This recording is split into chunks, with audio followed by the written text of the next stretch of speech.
શું તમને પણ મારી જેમ એસીમાં રહેવાની આદત પડી ગઈ છે, પરંતુ બિલ વધારે આવે એ ચિંતામાં આવી જ રીતે એસી ચાલુ બંધ કરતા રહો છો?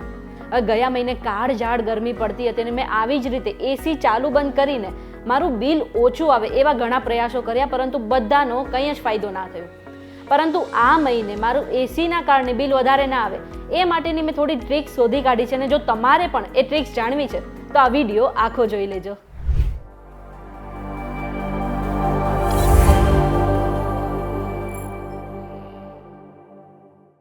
તમે આવી ગયા છો VTVGujarati.com પર. શોનું નામ છે ન્યૂઝ પ્લસ અને હું છું મેઘા. ઉનાળો આવતાની સાથે જ આપણા ઘરમાં વીજળીનો વપરાશ વધી જાય છે અને આ ગરમીમાં ઠંડક અપાવતું એસી બિલ વધારે આવવા પાછળનું સૌથી મોટું રીઝન છે. જેટલી વધારે ગરમી એટલો જ વધારે એસીનો વપરાશ અને એવડું જ મોટું બિલ. સ્પ્લિટ એસી હોય કે વિન્ડોઝ એસી, બંનેમાં વીજળીનો વપરાશ ઘણો વધારે થાય છે અને તેનું બિલ ભરતા મારા તો પસીના છૂટી જાય છે.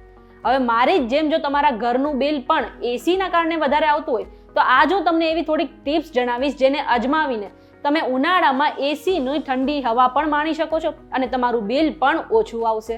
પહેલું છે એસીનું ટેમ્પરેચર. હવે જેમ જેમ ગરમી વધે છે એમ ઘણા લોકો એસીના ટેમ્પરેચરમાં ઘણો ઘટાડો કરતા જાય છે અને અમુક લોકો તો 16 કે 18 ડિગ્રી સેલ્સિયસ પર એસીનું ટેમ્પરેચર રાખે છે, પરંતુ એવું ના કરવું જોઈએ. નોર્મલી એસીનું ટેમ્પરેચર 24 થી 26 ડિગ્રી જેટલું જ રાખવું જોઈએ. સાથે જ મેં તો એવું પણ સાંભળ્યું છે કે એસીના ટેમ્પરેચરમાં 1 ડિગ્રી સેલ્સિયસ ઘટાડો કરવાથી વીજળીના બિલમાં 5% જેટલી બચત થાય છે. બીજું છે, તમે જે રૂમમાં એસી ચલાવો છો એ રૂમના બારી અને બારણા ફીટોફીટ બંધ રાખવા જોઈએ. જો રૂમમાં થોડો પણ સૂર્યપ્રકાશ આવી જાય ને તો એ રૂમ તરત જ ગરમ થઈ જાય છે. એટલા માટે જે રૂમમાં એસી ચલાવો છો એ રૂમની બારીના પડદા પણ બંધ રાખો. આવું કરવાથી એ રૂમ લાંબો સમય સુધી ઠંડો રહેશે અને લાંબા સમય સુધી એસી ચલાવવાની જરૂર પણ નહીં પડે. આ સિવાય તમારું એસી સારી રીતે કામ કરતું રહે અને વધારે લોડ ના લે એ માટે એસીની રેગ્યુલર સર્વિસ કરાવતા રહો. સાથે જ તમારા એસીમાં લીકેજનું પણ ધ્યાન રાખો. જો તમારા એસીમાં લીકેજ હશે તો એ એસી તમારું વધારે વીજળીનો વપરાશ કરશે અને રૂમ ઠંડો પણ નહીં કરે. હવે આપણા ઘરમાં જે એસી છે એમાં ઘણા પ્રકારના મોડ પણ જોવા મળે છે.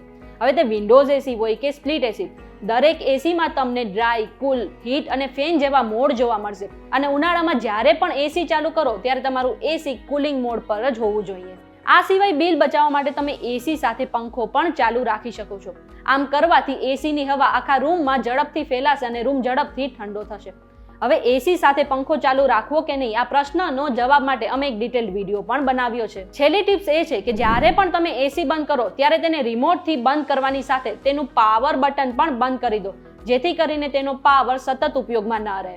જો આજના વિડીયોમાં તમને કંઈ નવું જાણવા મળ્યું તો વિડીયોને લાઇક અને શેર કરવાનું ન ભૂલતા. સાથે જ આવી અવનવી માહિતી માટે જોતા રહો news plus only on VTVGujarati.com.